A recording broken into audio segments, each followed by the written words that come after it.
August 1942. Europe is a continent engulfed in flames. The Nazi war machine, seemingly unstoppable, tears across the vast plains of the Soviet Union. Cities fall one by one, entire armies crumble, and for many, hope is a distant memory. But on the banks of the mighty Volga River, one city will refuse to bend the knee. Stalingrad, a city of industry, named for the Soviet leader.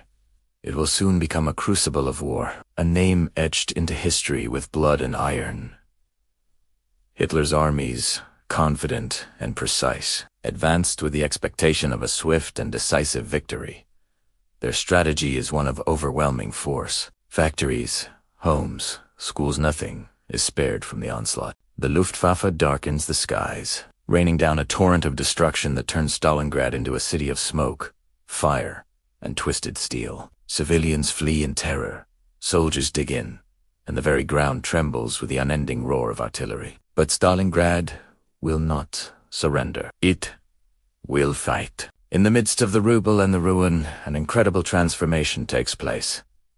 Ordinary people become warriors. Factory workers, who just weeks before were building tractors, now pick up rifles. Students, who should have been in classrooms, dig trenches under the constant threat of bombardment. Fathers and sons, mothers and daughters, brothers and sisters, they all rise to defend the very soil beneath their feet. The once familiar streets morph into a nightmarish battlefield, a deadly maze where every corner conceals an ambush, and every bombed-out building hides the terrible cost of defiance. To the Germans, it was a strategic objective, a pin on a map. But to the Soviets, it was home. This fundamental difference would define the struggle. Snipers ghost in the ruins, perch in shattered buildings, turning the city into their personal hunting ground. Brutal, desperate hand-to-hand combat erupts in the darkness of basements and factory floors. The city's sewer system, a hidden underworld, becomes both a lifeline for the defenders and a deadly trap for the invaders.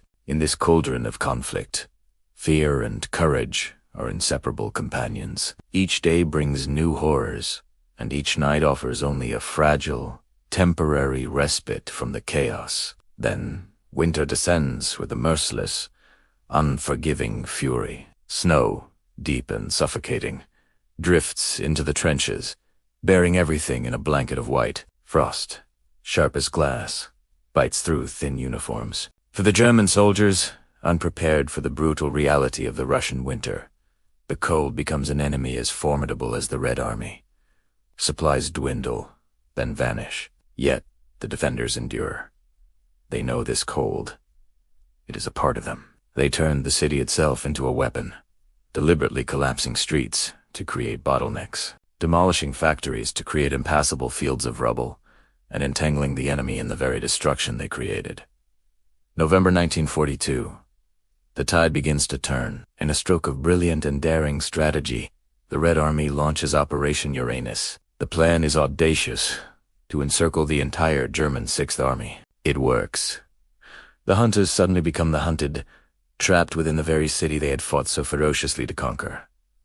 Stalingrad is no longer a prize to be won. It has become a cage, a frozen, starving prison from which there is no escape. The siege tightens like a noose.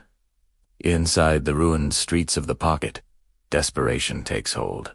Morale, once sky-high, collapses under the relentless pressure of cold, hunger, and constant attack. Starvation gnaws at the men who once believed themselves invincible. Disease spreads like wildfire through the freezing, crowded cellars. Bullets fly, shells fall, and hope diminishes with every agonizing day. From his distant headquarters, Hitler furiously forbids surrender, demanding they fight to the last man. But the city's grip is unyielding. The once mighty Sixth Army begins to disintegrate, not in one final, glorious battle, but piece by piece, worn down by the inexorable weight of endurance, the harshest enemy of all. February 1943.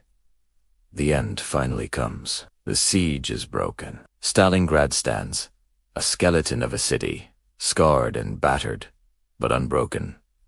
The remnants of the German Sixth Army surrender. The victory's monumental, but it comes at a staggering, almost unimaginable cost. Over 1 million soldiers and civilians are dead. Entire districts have been wiped from the face of the earth. Yet, the city, though ravaged, becomes a powerful symbol. A symbol of resilience, of defiance, and of the unyielding strength of the human spirit when pushed to its absolute limit. The Battle of Stalingrad fundamentally shifts the course of the Second World War.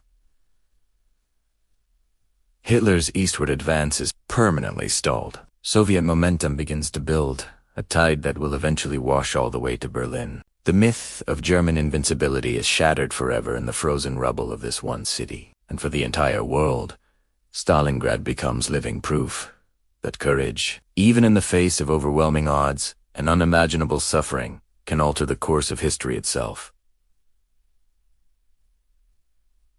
Stalingrad is more than just a city. It is a testament to what people will endure to defend their home. It is a warning of the catastrophic human costs of war. And it is a timeless reminder that even amid total ruin, amid fire and blood and despair, the spirit of defiance can rise. That even when all seems lost, human endurance can triumph. That sometimes a single city battered, broken, yet ultimately unbowed, can change the world. Thank you for watching. If you found this story as powerful as we do, please consider liking this video and subscribing for more moments from history.